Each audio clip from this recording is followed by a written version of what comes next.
గోరా ఆరోగ్యం ఛానల్ ప్రేక్షకులకు స్వాగతం. ఈ రోజు మనం కాళ్ళ మీద కొత్తగా ఏర్పడే పుండ్ల గురించి తెలుసుకుందాం.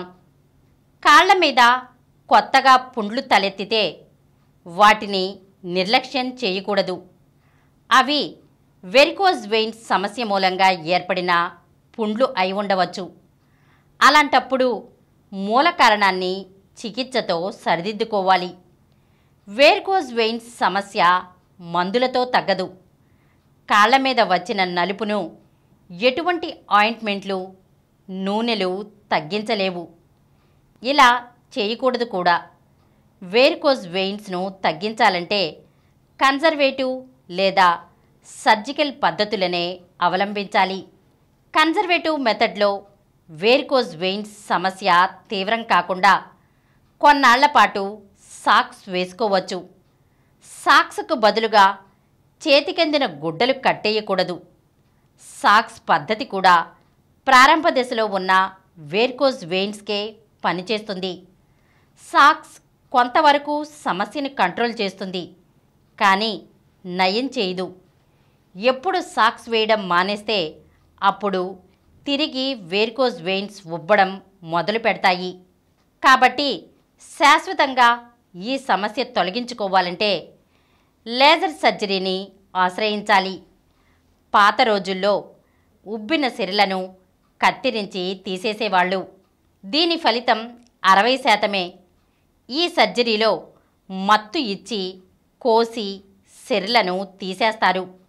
కాబట్టి కుట్లు పడతాయి.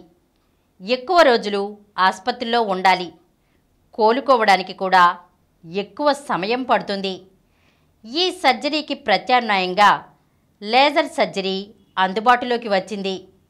దీనిలో వెరికోజ్ వెయిన్స్ను నిర్ధారించుకోవడం కోసం వాడే స్కానింగ్ మిషన్ను ఆపరేషన్ థియేటర్లోకి తీసుకెళ్ళి ఏ సిరలు పనిచేయట్లేదో వాటిలోకి లేజర్ ఫైబర్ను పంపిస్తారు. ఆ సన్నని ఫైబర్ ద్వారా చిన్న జల్లెడను పంపించి కవాటాలు తిరిగి మూసుకోకుండా నియంత్రిస్తారు. 15 నిమిషాలు పట్టే ఈ సర్జరీ తర్వాత గంటకే ఇంటికెళ్ళిపోవచ్చు. మరుసటి రోజు నుంచే పనులన్నీ చేసుకోవచ్చు. మధుమేహంతో సంబంధం లేని నాన్ డయాబెటిక్ అల్సర్లు వెరికోజ్ వెయిన్స్ వల్లే ఏర్పడతాయి. ఈ సమస్యను పుండుగానే చూస్తారే తప్ప అది ఏర్పడడానికి కారణం గురించి ఆలోచించరు. చర్మం రంగు మారితే చర్మ వైద్యులను కలిసి పైపూతలు, ఆయింట్మెంట్లు పూయడం చేస్తుంటారు. పుండు పడితే యాంటీబయాటిక్ క్రీమ్లు వాడుతూ ఉంటారు. ఇలా వెరికోజ్ వెయిన్స్ వల్ల ఏర్పడిన పుండ్లు నిర్లక్ష్యానికి గురై మరీ పెద్దవైతే పూర్తిగా కాలే తొలగించాల్సిన దుస్థితికి దారితీయవచ్చు. కాబట్టి అకారణంగా కాళ్ల మీద పుండ్లు ఏర్పడితే ఏమాత్రం నిర్లక్ష్యం చేయకుండా వైద్యులను సంప్రదించాలి.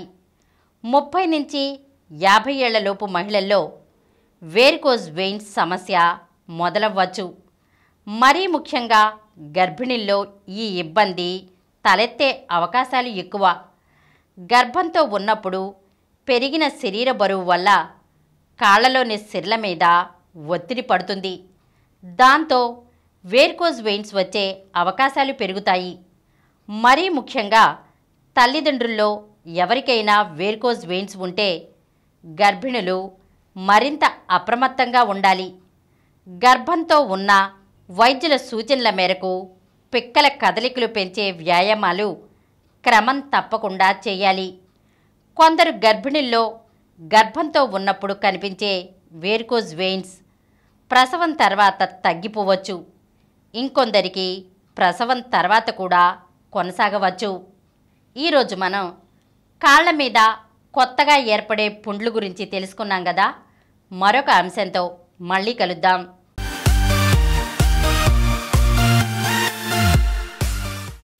ఈ కార్యక్రమం మీకు ఎంతో నచ్చింది కదా. ఇటువంటి మరిన్ని వీడియోల కోసం అనతి కాలంలోనే 20 కోట్ల వ్యూస్ సాధించిన డాక్టర్ సమరం మల్టీ ఛానల్ నెట్వర్క్ సమర్పించు గోరా ఆరోగ్యం ఛానల్కు సబ్స్క్రైబ్ చేయండి, లైక్ చేయండి, మీ ఫ్రెండ్స్కి షేర్ చేయండి. అలాగే ప్రక్కనున్న గంట సింబల్ని ప్రెస్ చేయడం మర్చిపోకండి. Download Samaram multi-channel app and watch your favorite channels from your mobile. App available on Google Play Store and subscribe to the channels.